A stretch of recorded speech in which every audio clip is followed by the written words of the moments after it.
Okay, ladies and gentlemen, let's take a look at doing this problem right here. So, easiest thing is we need to move the x's across, but the first thing we need a vertex, need a focus, need an axis of symmetry, need a directrix, I need a up or down, okay, so I need a direction. And then I need to graph it. So here we go. First things first, let's move the x's across. So I got 4y minus 32 equals x squared minus 12x. If I do that, I put plus blank. Well, that's going to be a 36 that goes in here. So this is going to be a 36 over here. So 4y plus 4 equals x minus 6, the quantity squared. Take a 4 out, I get y plus 1 equals x minus 6, the quantity squared. With that, I can clearly see that the vertex is going to be at 6, negative 1.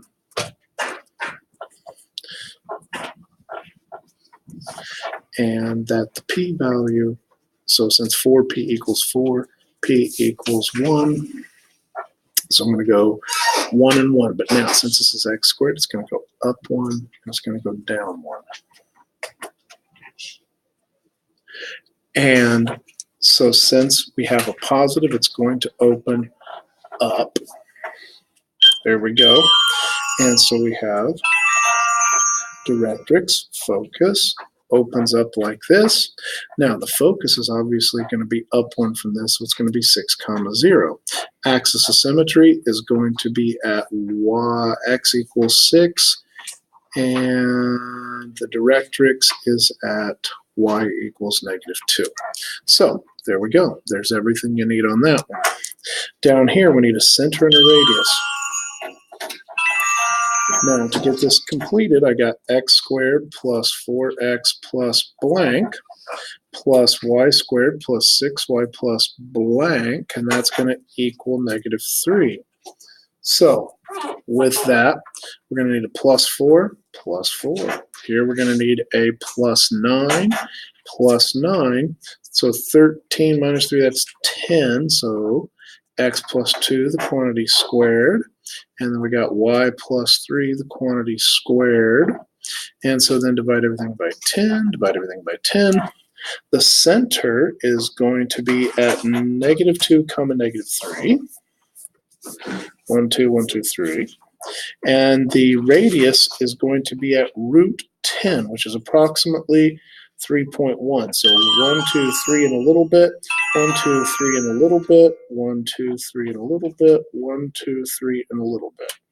And there's a circle. Very good. All right, moving on.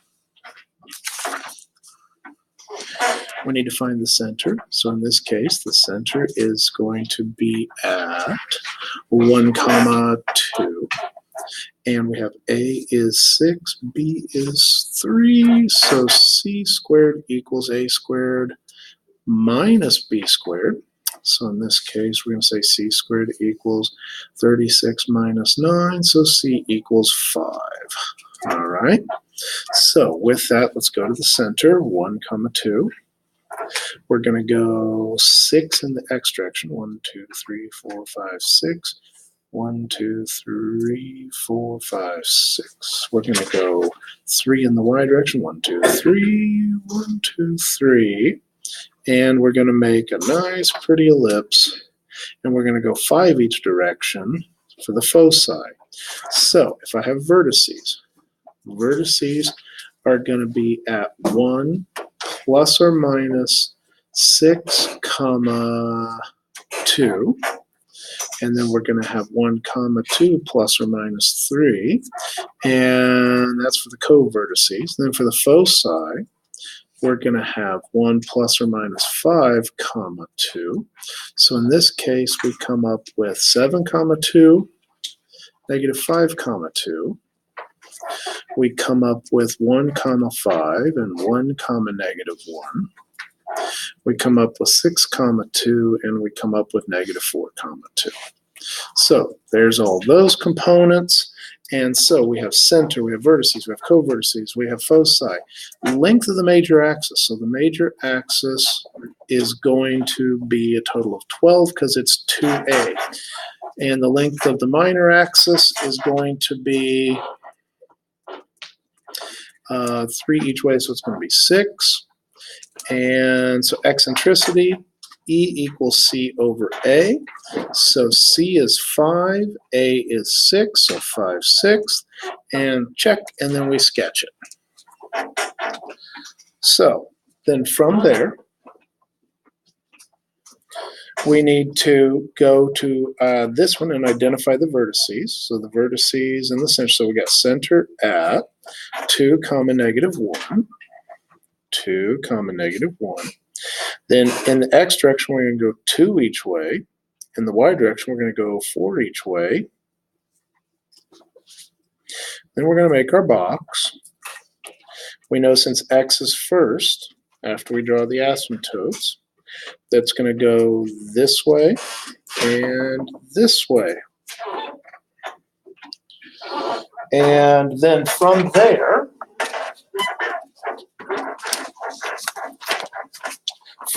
we can go ahead and fill in the rest of the bits and the bobs. And so if we want the vertices are going to be 2 plus or minus 2, -1. So it's going to be 4, -1 and 0, -1. And then we're going to need the foci. Foci, well, I need a c value. So c squared equals a squared plus b squared. So c equals √20. And it's also going to go this way. √20 is approximately 4.5. So 1, 2, 3, 4, and a little bit. 1, 2, 3, 4, and a little bit. So in that case, we're going to say foci at 2 plus or minus √20, -1. And so we got we need asymptotes. Asymptotes y minus y1 equals m times x minus x1. Well, in this case, we know it's y minus -1, so y plus 1, equals, we need a slope here in a second, x minus 2. Now the slope is going to be up 4 over 2. So up 4 over 2 is simply 2, or 2 over 1. There's your asymptotes. Okay, so there's your asymptotes. Direction of opening. Direction is left/right.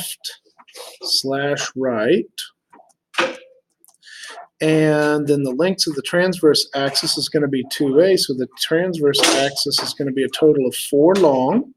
Length of the conjugate axis is going to be 2b, so the conjugate axis is going to be 8 units long. And the eccentricity, E equals c over a, so I have √20 over, what's a? 2. Yeah, there we go. And then graph it. Excellent. So we'll stop there for the moment.